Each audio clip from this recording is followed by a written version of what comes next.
Bom dia.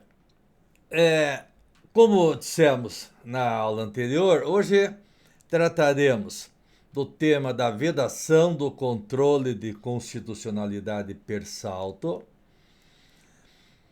onde iremos fazer a distinção entre ato normativo primário e secundário para fins de controle de constitucionalidade e daí também falaremos sobre as diferenças e as características do controle de constitucionalidade formal e controle de constitucionalidade material. Mas eu trouxe no texto que estarei passando para vocês hoje uma frase, um parágrafo que eu tirei de um artigo do professor Malisca, Ius Scriptum e Ius Non Scriptum, que fala assim, citando Meder.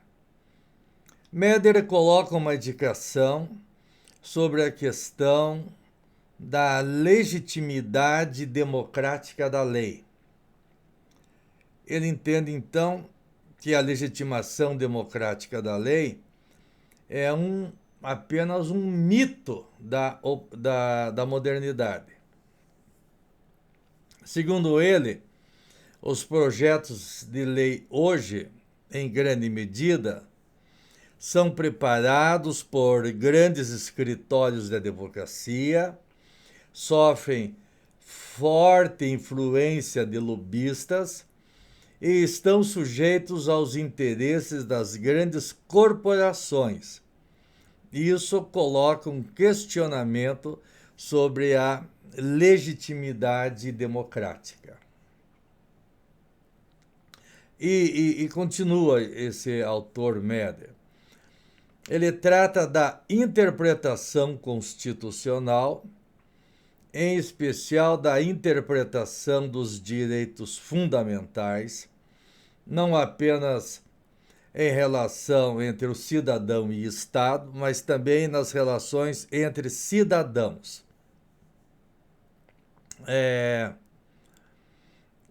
E isso tem que ser discutido dentro do controle de constitucionalidade. Essa também é uma das funções de controle de constitucionalidade.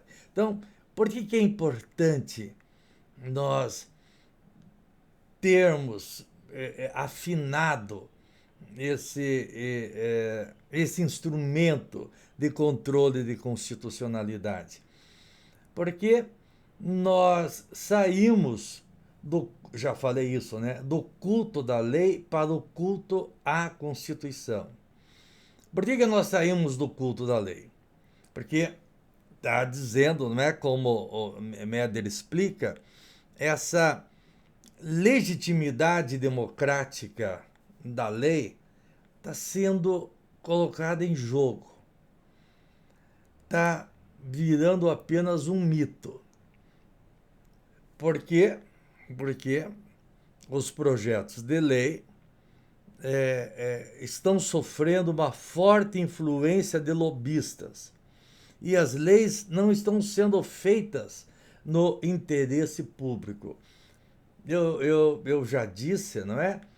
Que desde a Constituição de 1824, lá está escrito: não é lei aquela que não foi feita para atender o interesse público. Agora, ainda recentemente, essa ideia foi reforçada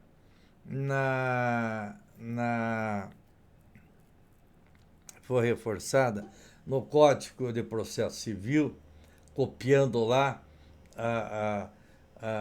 a lei de introdução às normas do direito brasileiro, e também o chamado Código de Bustamante, a chamada interpretação corretiva da lei.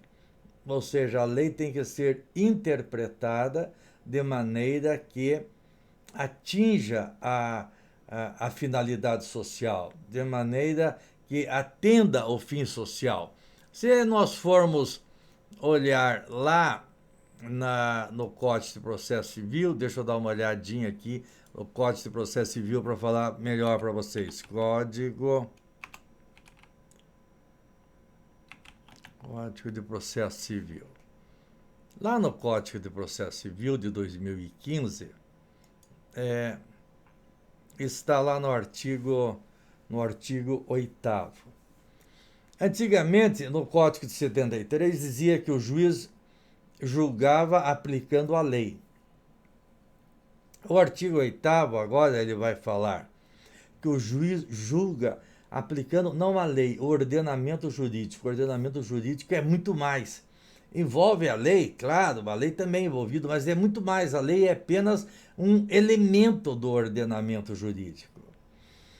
O artigo 8º diz, então, ao aplicar o ordenamento jurídico, o juiz atenderá aos fins sociais e às exigências do bem comum. Ou seja, ele deve fazer uma interpretação corretiva daquelas leis que são feitas sem a observância do interesse comum, que são feitas observando só os interesses das grandes corporações, interesse dos lobbies.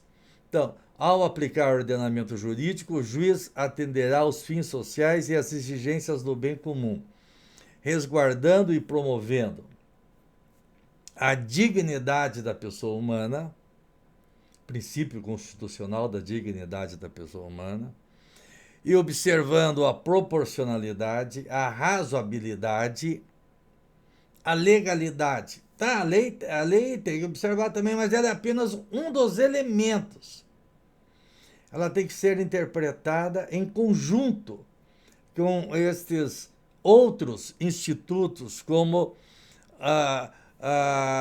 o atendimento dos fins sociais, as exigências do bem comum, a dignidade da pessoa humana, princípios da proporcionalidade, da razoabilidade, da publicidade, da eficiência.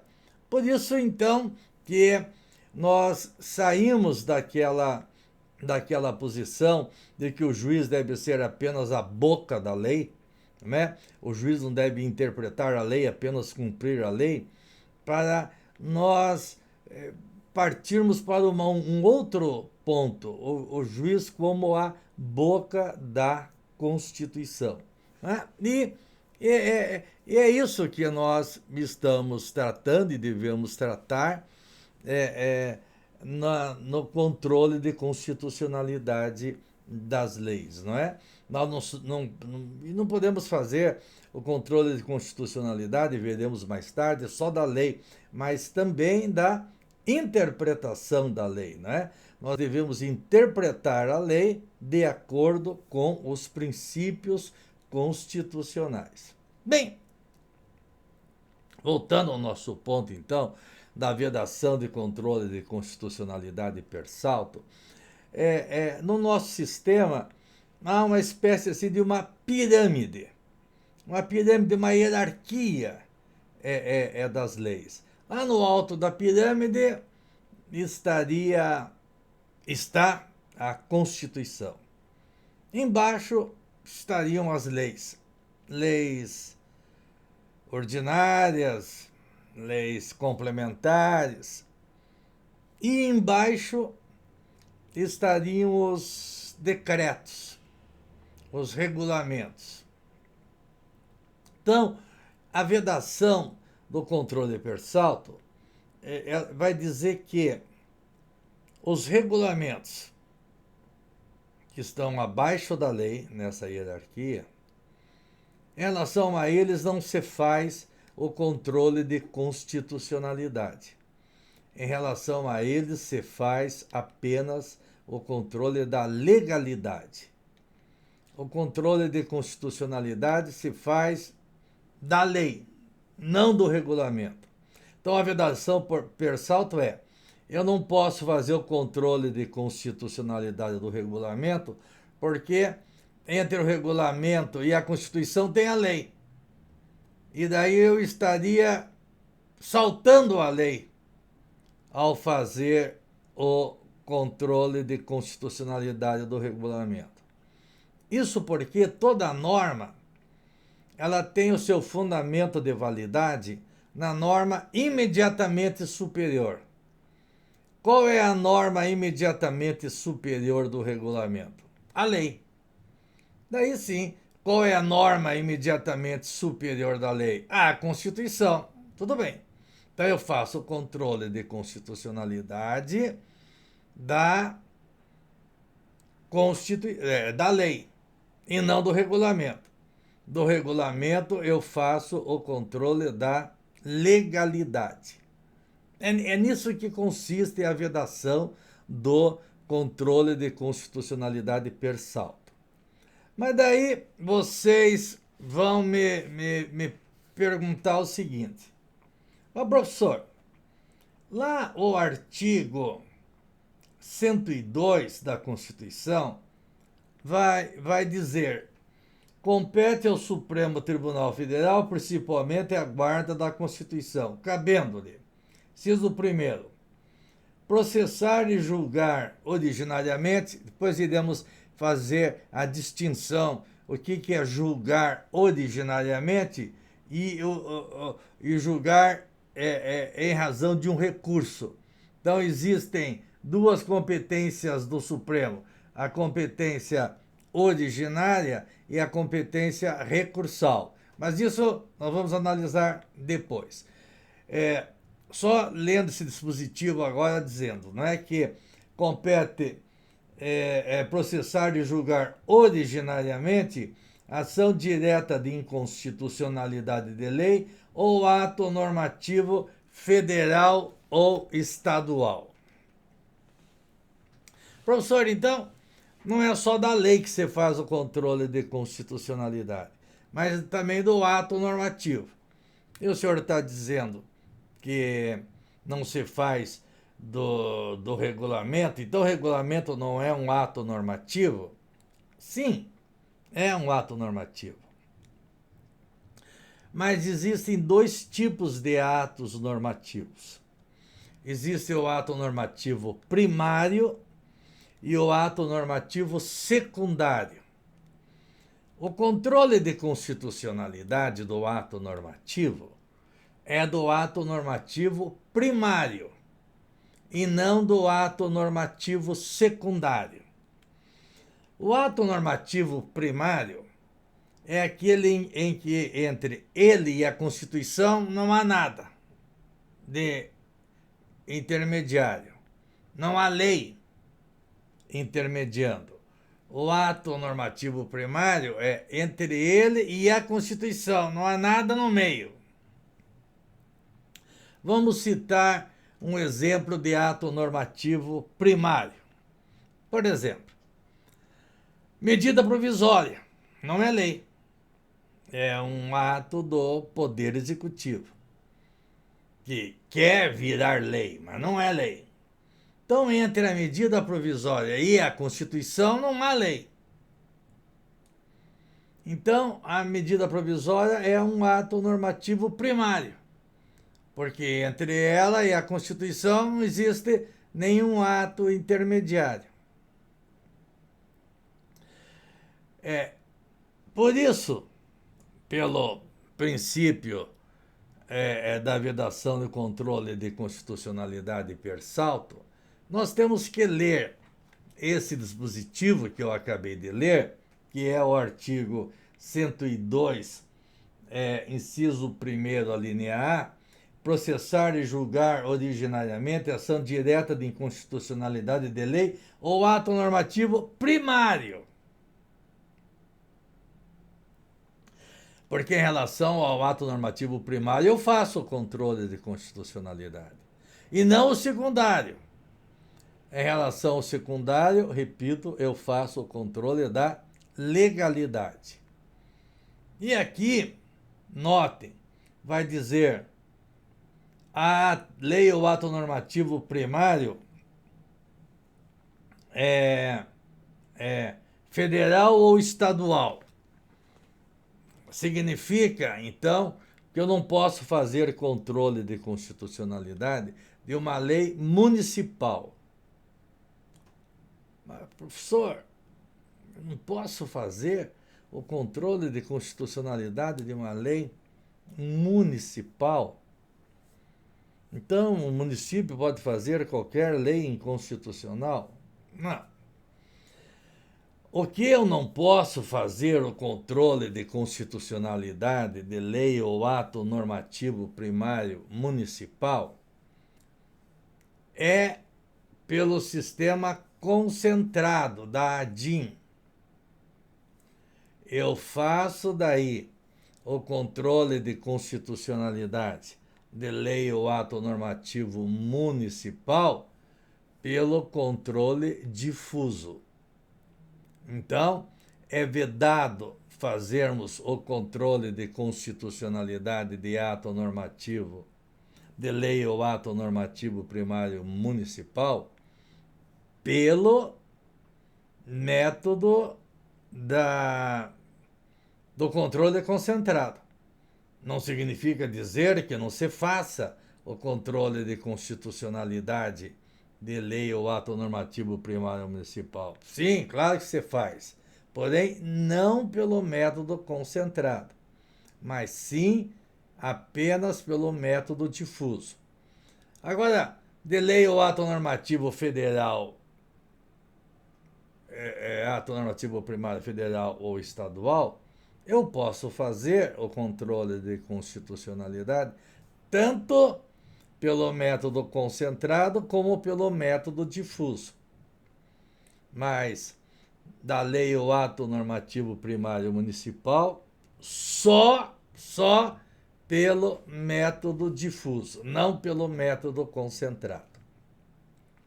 Mas de qualquer forma, quer pelo método difuso, quer pelo método concentrado, não é possível fazermos o controle de constitucionalidade per salto, que é o controle de constitucionalidade do ato normativo secundário, porque entre ele e a Constituição nós temos a lei. Então, do ato normativo secundário, o que nós fazemos não é o controle de constitucionalidade, mas sim o controle da legalidade. Porque o regulamento ele foi feito para a execução da lei. Então, o regulamento é intra legis. Ele não pode extrapolar a lei. Por isso que nós o chamamos de ato normativo secundário, tá? Muito bem, então só para fixarmos, o controle de constitucionalidade é de lei ou ato normativo primário. Isso em razão do quê? Repito, em razão da vedação do controle de constitucionalidade per salto. Bem, espero que isso tenha ficado um pouco claro para vocês. Bem, agora nós iremos trabalhar com a distinção entre o controle de constitucionalidade formal e material. Primeiro, que é controle de constitucionalidade material. É o controle de constitucionalidade dos direitos e deveres consagrados na Constituição, não é? Controle de constitucionalidade da dignidade da pessoa humana, do direito da igualdade, dos direitos fundamentais, não é? Dos direitos sociais, dos direitos políticos, dos contribuintes, direitos relativamente à saúde, direitos relativamente à educação, direito relativamente à assistência social, não é? Afinal de contas, os direitos e também os respectivos deveres, não é? Eu já falei que nós só falamos em direitos, em direitos, em direitos e não falamos em deveres, mas se nós formos ler o artigo 5º lá no a Constituição, título 2º dos Direitos e Garantias Fundamentais, capítulo 1º dos Direitos e Deveres Individuais e Coletivos. Então, às vezes, nós fazemos usamos a Constituição apenas para nós lermos os nossos direitos, né? Mas nós temos que ler a Constituição também para lermos os nossos deveres. Se eu perguntar para vocês quantos deveres fundamentais vocês conhecem, garanto que a maior parte vai ficar assim um pouco em dúvida para falar a respeito dos deveres, né? É porque na nossa Constituição os deveres estão mais implícitos. Diferentemente, por exemplo, da Constituição da Colômbia, em que há um rol dos direitos e num outro artigo está lá um rol dos deveres. Nós deveríamos aprender bastante dos deveres, né? Se alguém tiver a curiosidade de saber quais são os deveres constitucionais que estão implícitos na nossa Constituição, é só ler a Constituição da Colômbia. Se não me falha a memória, artigo 13, não sei exatamente qual é o artigo, mas é por aí. E ali tem o rol dos direitos e tem o rol dos deveres fundamentais. Precisamos aprender muito mesmo sobre os deveres fundamentais. Não sei se eu tenho aqui a...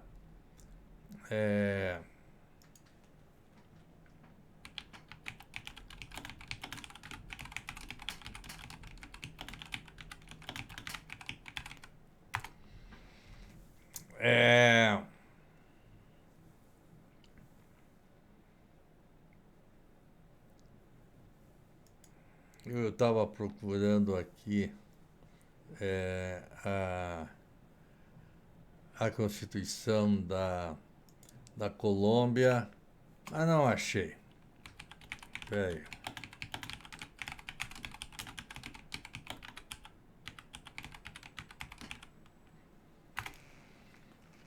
Uma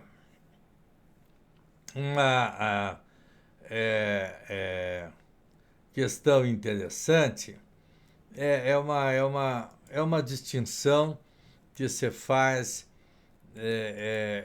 a respeito desse tipo de controle de constitucionalidade formal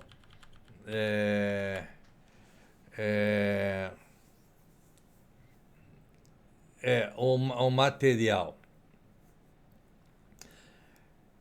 Existem autores que eles chamam o controle de constitucionalidade formal em nomodinâmica. Nomodinâmica. Ou seja, se refere apenas ao procedimento, ao processo legislativo, nomodinâmica. E a material eles chamam de nomoestática. A nomoestática não está relacionado, portanto, com os direitos. Vamos lá, dizer direito da individualização da pena, não é? Direito de não receber pena cruel. Então, a doutrina faz essa distinção entre controle de constitucionalidade nomoestática e controle de constitucionalidade nomodinâmica. Repetindo, o controle de constitucionalidade nomoestática está relacionado com o controle material e o controle de constitucionalidade nomodinâmica está relacionada com o controle de constitucionalidade formal. Muito bem. Então, a nomostática ou material está relacionada com os direitos. E a nomodinâmica ou formal, ela está relacionada com o processo legislativo. Bem, e em relação ao processo legislativo, nós temos o princípio chamado da inconstitucionalidade orgânica. O que é o princípio da inconstitucionalidade orgânica? O princípio da inconstitucionalidade orgânica está relacionada com a competência de determinados órgãos de fazerem lei, ou seja, a competência legislativa, a competência para fazer uma lei. Vocês já estudaram isso em Constitucional 2, quando vocês estudaram as competências e estudaram também a competência legislativa. Então, só para nós recordarmos,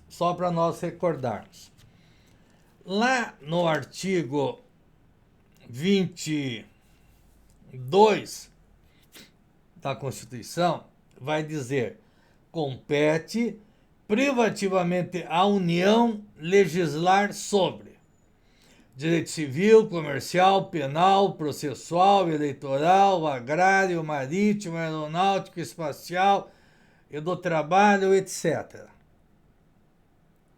Bem, se a Assembleia Legislativa do Paraná, por exemplo, quiser fazer uma lei sobre o direito do trabalho, por melhor que seja essa lei, ela é inconstitucional. Por que ela é inconstitucional? Porque a Assembleia Legislativa do Estado do Paraná não tem competência para fazer essa lei.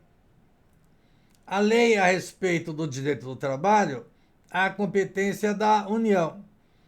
Então a lei pode ser muito boa, mas o órgão que a fez não tinha competência para fazê-lo. Por isso que é uma inconstitucionalidade orgânica, ou seja, feita por um órgão que não tinha competência para fazê-lo.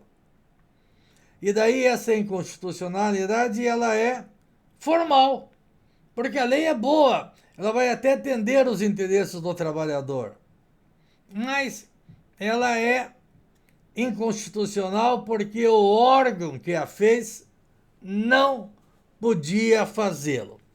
A maior parte do controle de constitucionalidade hoje em dia é sobre o aspecto formal. E é extenso esse rol aí do artigo 22. Ele vai falar sobre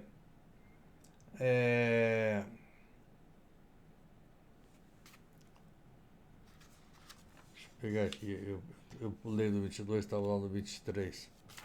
Vai falar sobre desapropriação, sobre direitos sobre águas, energia, informática, telecomunicações, serviço postal, política de crédito, câmbio, comércio exterior, etc. Trânsito e transporte. Pode fazer uma ótima lei de trânsito por uma Assembleia ou por uma Câmara Municipal. Essa lei é constitucional? Não, mas ela atende os direitos das pessoas, ela tem uma finalidade social. Tudo bem. Materialmente, ela pode ser constitucional, mas formalmente ela é inconstitucional. Por quê? Porque o órgão que fez a lei não tinha competência para fazê-la. Então esse é Primeiro tipo de controle de constitucionalidade formal é o da inconstitucionalidade orgânica, ou seja, em relação aos órgãos. Então, nós temos na Constituição quais as matérias que são da competência da União para legislar. Todas essas enumeradas aqui no artigo 22. Bem, e a competência dos municípios? A competência dos municípios está lá no artigo 30, inciso 1º, onde vai dizer: compete aos municípios legislar sobre os assuntos de interesse local. Então, aqueles assuntos de interesse local, o município pode legislar, tem o poder de legislar. Por isso que nós temos as leis municipais. As leis municipais devem se referir ao interesse local. Bom, nessa distribuição de competência, há também o princípio da chamada predominância de interesse, não é? Então, a Constituição entende que, quando o interesse é nacional, a competência para fazer lei é do Congresso Nacional, da União. Quando o interesse é local, a competência para fazer lei é do município. E a competência dos estados?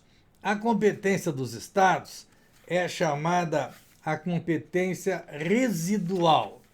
Ela está prevista lá no artigo 25, deixa eu achar aqui. 25, parágrafo 1º, que vai dizer: são reservadas aos estados as competências que não lhes sejam vedadas por esta Constituição.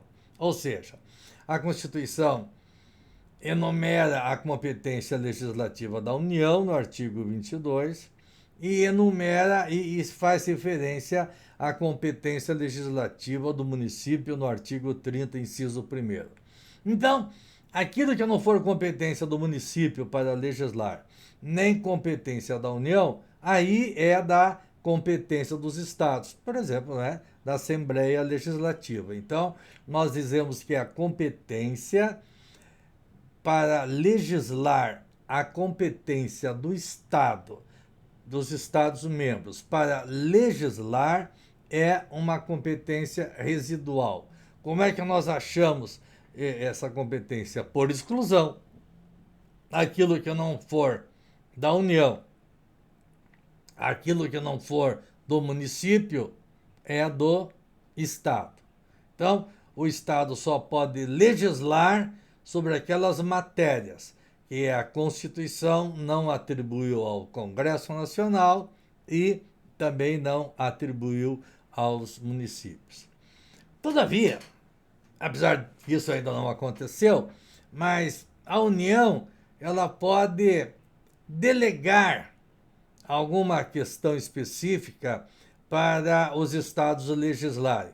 Por exemplo, vamos imaginar, a União resolve dizer: olha, estados, sobre direito penal, cada um de vocês legisle em relação ao aborto, direito ou não ao aborto. Não, é possível. Mas a delegação tem que ser por uma questão específica, como essa, por exemplo, que eu estou dizendo. É o que vai nos dizer o parágrafo único do artigo 22, que vai falar assim: por lei complementar, não por lei ordinária. Vocês sabem a distinção de lei ordinária e complementar, não é? Então, diz o dispositivo: lei complementar poderá autorizar os estados, não o Estado. Se autorizar, tem que autorizar todos a legislar sobre questão específica das matérias relacionadas neste artigo. Por exemplo, por uma lei complementar, não se pode delegar aos estados legislar sobre direito penal. Não. Se for para delegar, tem que delegar para um ponto específico, não geral, direito penal, direito do trabalho, não. Pode, sobre o direito do trabalho, delegar, por exemplo, para disciplinar a questão do aviso prévio. Tem uma parte específica, se quiser, não é? Pode delegar alguma coisa nesse sentido, mas não geral sobre o direito do trabalho. Bem, então, essa é a primeira questão, a chamada inconstitucionalidade formal orgânica, nomodinâmica orgânica, inconstitucionalidade orgânica. Ou seja, qual órgão legislativo que tem poderes para legislar a respeito daquela matéria? É a União? São as assembleias legislativas dos estados? São as câmaras municipais? Então aí não importa se a lei é boa ou má. Não importa se ela atende ou não o interesse público. Importa ver se ela foi feita por um órgão legislativo que tenha competência. Então, e a primeira distribuição da competência é essa. O artigo 22 fala quais as matérias de competência da União para legislar. O artigo 30, inciso 1º, fala da competência das câmaras municipais para legislar. E o artigo 25, parágrafo 1º, fala da competência das assembleias legislativas de legislar. Havendo, portanto, um órgão que não tenha competência, esse órgão legisle sobre matéria que não é da sua competência, nós temos a inconstitucionalidade orgânica, não é?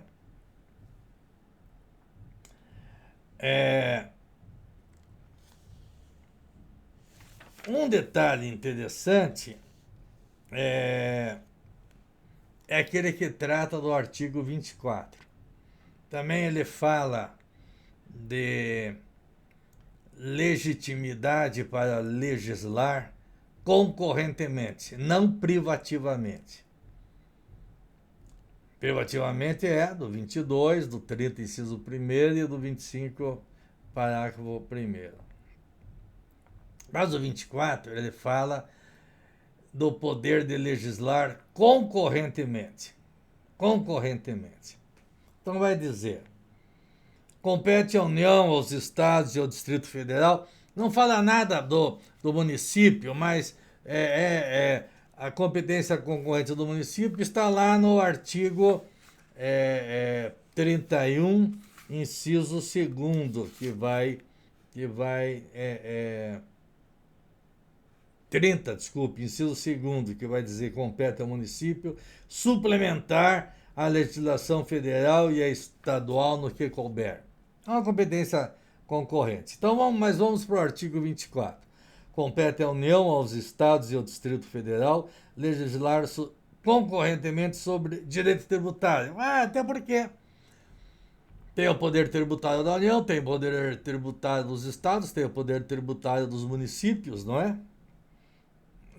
Aqui, por exemplo, no estado do Paraná, que serve de modelo para os outros estados, nós temos o Código de Defesa do Contribuinte, questão de direito tributário.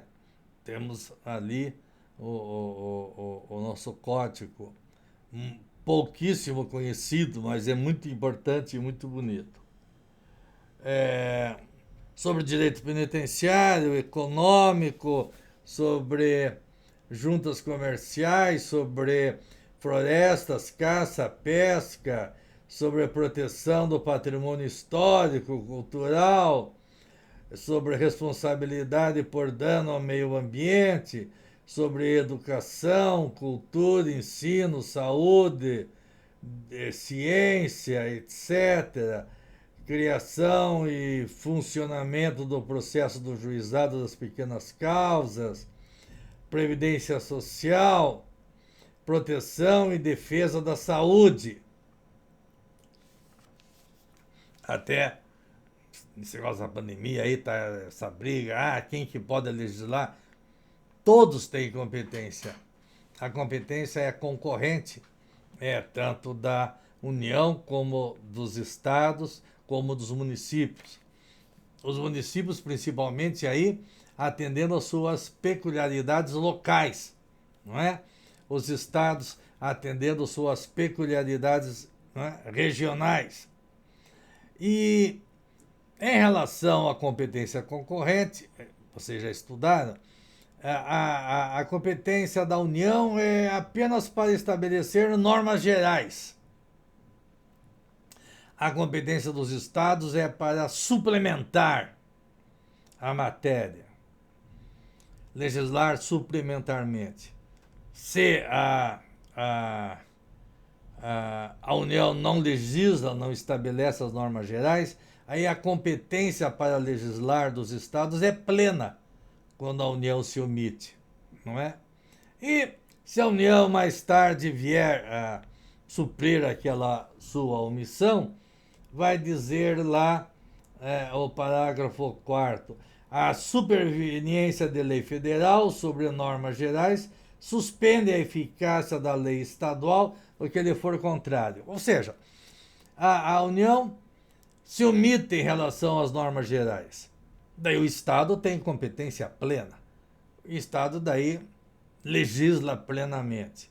Mais tarde a União vem e supre aquela sua omissão e legisla, né, sobre as normas gerais. Aí então essa superveniência de lei federal sobre as normas gerais vai suspender a eficácia da lei estadual no que lhe for contrária. Ou seja, a lei estadual legislou sobre tudo, inclusive sobre as normas gerais, diante da omissão da União.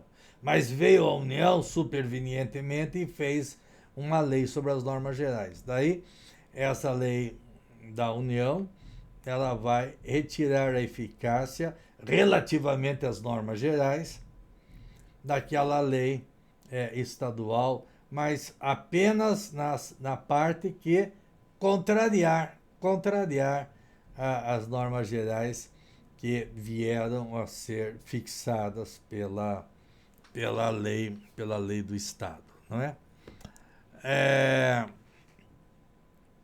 Bem,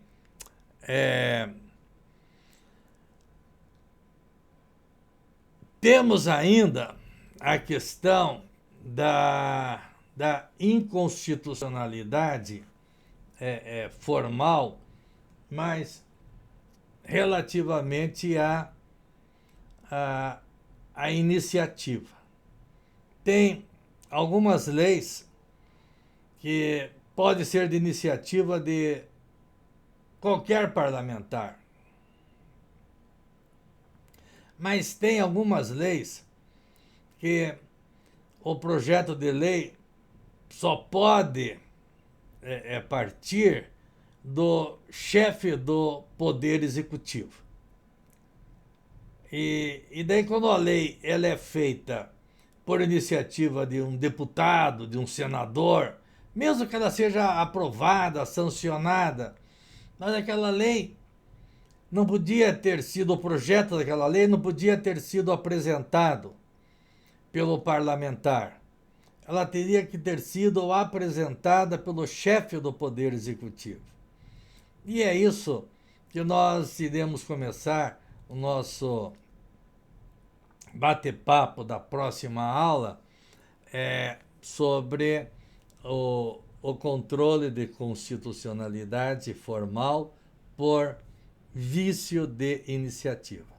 Por hoje, vamos ficar por aqui, só recordando a questão da vedação do controle de constitucionalidade per salto, recordando que o controle de constitucionalidade é feito de lei ou de ato normativo primário e não de ato normativo secundário, que o controle do ato normativo secundário é controle de legalidade e não de constitucionalidade, não é? Porque o ato normativo ele vai buscar seu fundamento de validade na norma imediatamente superior. Então, se é um regulamento, qual é a norma imediatamente superior? A lei. Por isso que o controle do regulamento é controle da legalidade. Da lei, qual é o ato normativo imediatamente superior, onde ela vai buscar seu fundamento de validade? É a Constituição. Então, aí sim, é feito o controle de constitucionalidade. E do ato normativo, é o controle de constitucionalidade, portanto, é do ato normativo primário, primário, e não do ato normativo secundário. Lembrar da passagem daquele autor, não é? Meder, que vai colocar em questão a legitimidade democrática da lei, né? Dizendo que os projetos de lei são preparados por grandes escritórios da advocacia, sofrem forte influência de lobistas e estão sujeitos aos interesses das grandes corporações. Que isso faz com que hoje nós questionemos, principalmente através do controle de constitucionalidade, a legitimidade democrática das leis. Não é? Vimos também o artigo 8º do Código de Processo Civil, que vai falar que o juiz deve julgar a causa com base no ordenamento jurídico e não só em relação à lei. E aí funciona fortemente o controle de constitucionalidade das leis.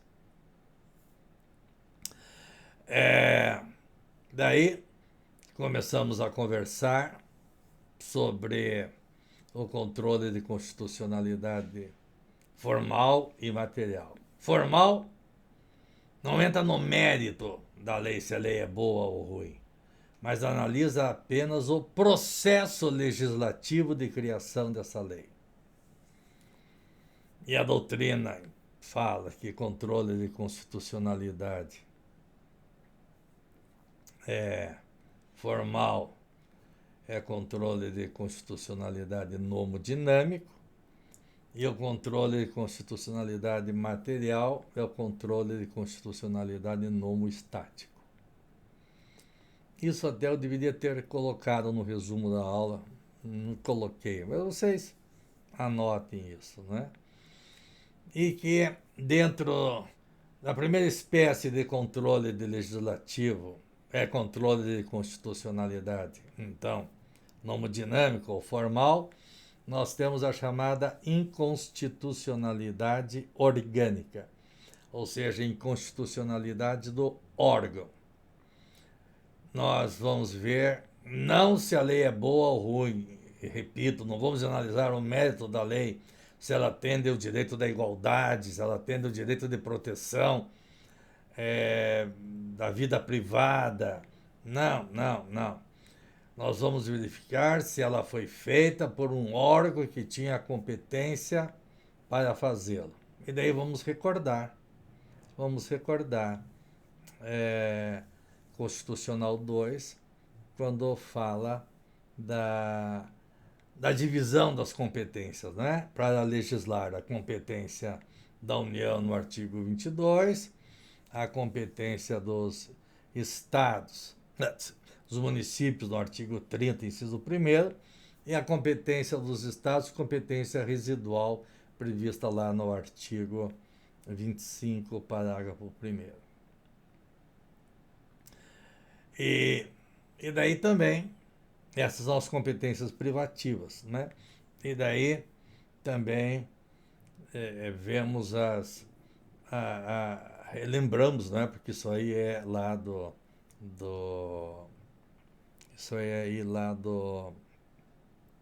Constitucional 2, né? Relembramos a competência também, a competência concorrente. Bem, então, é isso que eu queria trabalhar com vocês hoje. No nosso, repito, nosso próximo bate-papo, estaremos falando sobre a, o controle de constitucionalidade formal por vício de iniciativa, e daí iremos começar a trabalhar com a Lei 9.868, que trata do processo de controle de constitucionalidade da ADI e da ADC. E vamos falar sobre a ADI por ação, a ADI por omissão e a ADI também interventiva. Tudo bem? Então, até o nosso próximo bate-papo.